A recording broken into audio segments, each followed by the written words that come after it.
Subscribe कीजिए ध्येय IAS channel को और बेल आइकन को दबाइए लेटेस्ट वीडियो सबसे पहले देखने के लिए।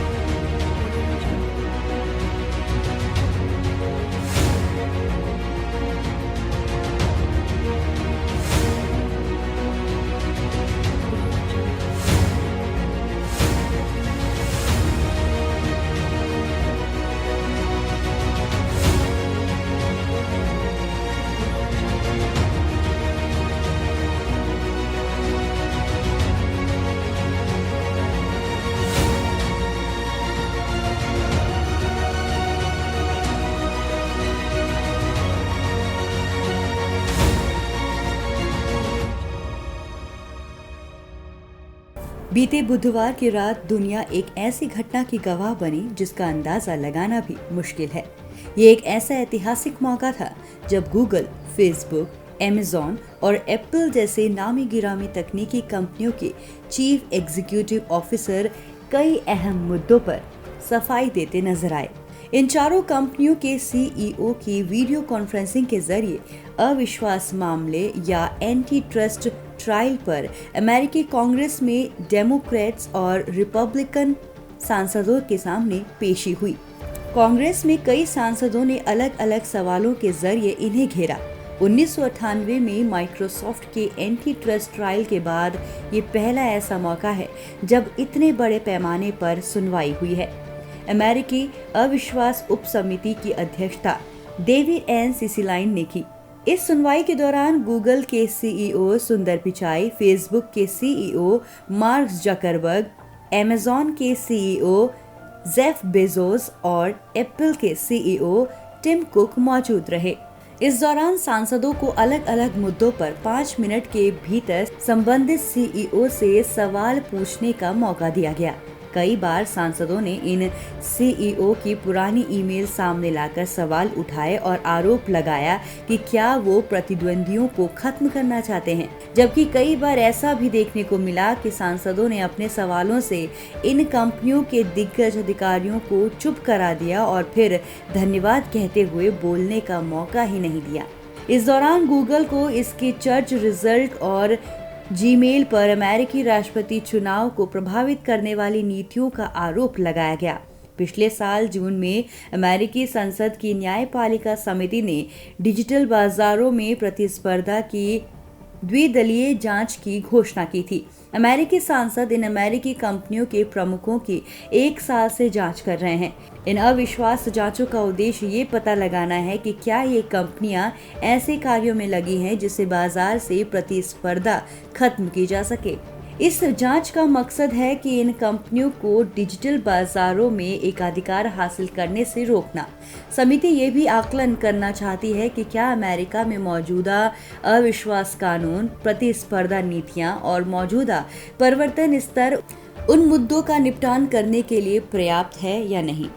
अविश्वास समिति का अमेज़न से पूछताछ करने का मकसद उसके द्वारा प्रतिस्पर्धी उत्पादों को विकसित करने के लिए अपने प्लेटफॉर्म पर थर्ड पार्टी सेलर्स से संवेदनशील जानकारी की छानबीन करना है, जबकि एप्पल के मामले में की जा रही जांच का दावा है कि कंपनी ऐप स्टोर पर तीसरे पक्ष के उत्पादों पर अपने स्वयं के ऐप का सुनिश्चित लाभ देती है।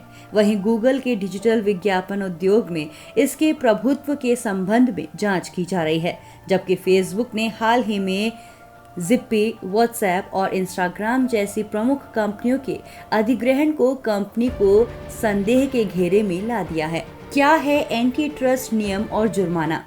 गौरतलब है कि मुक्त बाजार पूंजीवादी अर्थव्यवस्था की जान है।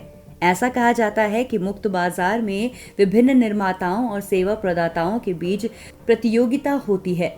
इससे बाजार में वस्तुओं और सेवाओं की गुणवत्ता सुधरती है और मूल्य घटता है, इसीलिए उपभोक्ताओं को फायदा होता है।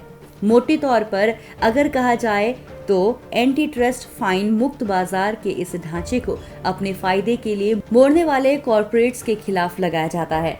ये इसलिए लगाया जाता है ताकि ग्राहकों से वस्तुओं और सेवाओं की गैर वाजिब कीमत न वसूली जाए और छोटे व्यवसायों को संरक्षण मिल सके। Anti trust fine anti trust नियमों के उल्लंघन पर लगते हैं। अलग अलग देशों में ये अलग अलग हो सकते हैं, लेकिन इनका मुख्य मकसद पूंजीवादी अर्थव्यवस्था के मुख्य ढांचे को बचाकर ही रखना होता है। अलग अलग देशों के अलावा कई देशों से मिलकर बना संघ भी इस तरह के नियम स्थापित कर सकता है। यूरोपियन यूनियन भी अनेक यूरोपीय देशों का संघ ही है। अमेरिका और यूरोपीय यूनियन के नियम। अमेरिका के एंटी ट्रस्ट नियम यूरोपियन यूनियन से भिन्न हैं। अमेरिका में ये नियम सभी प्रकार के उत्पादकों और सेवा प्रदाताओं पर लागू होते हैं। इनका मुख्य उद्देश्य ऐसी गतिविधियों को रोकना है जिनसे व्यापार करने में रुकावट होती हो। इसके अलावा वस्तुओं की कीमत फिक्स करने, कॉरपोरेट संघ बनाकर प्रतिद्वंदिता को कम करने और बाजार में एकाधिकार स्थापित करने की कोशिशों को रोकना है। अमेरिका में ये नियम 1914 के फेडरल ट्रस्ट कमीशन के तहत लागू है। ये एक्ट 1914 में अमेरिकी संसद के पास हुआ था। समय समय पर इसमें संशोधन होते रहे हैं।